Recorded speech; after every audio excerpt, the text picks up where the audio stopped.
BRS అధినేత కేసీఆర్ కు MLC ఆయన కూతురు కవిత లేఖ రాయడం ఇప్పుడు రాజకీయాల్లో సంచలనంగా మారింది. పార్టీ 25వ రజతోత్సవ సభను ఉద్దేశించి ఆమె సానుకూల ప్రతికూల పరిస్థితులను ఆ లేఖలో కేసీఆర్ కు వివరించారు. ప్రస్తుతం ఆమె అలా లేఖ రాయడం రాజకీయ వర్గాల్లో చర్చనీయాంశమైంది.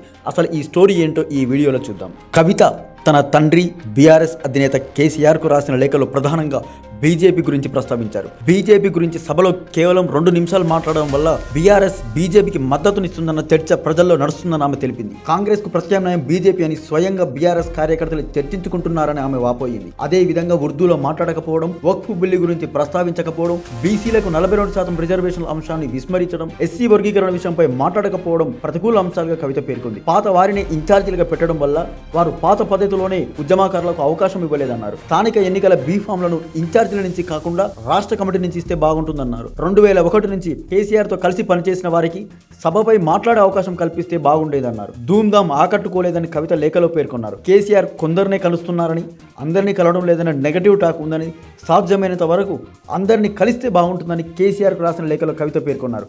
మరోవైపు సానుకూలతలు చెప్తూ రేవంత్ పేరు ఎత్తకుండా కాంగ్రెస్ పార్టీపై చేసిన విమర్శలు బాగున్నాయన్నారు.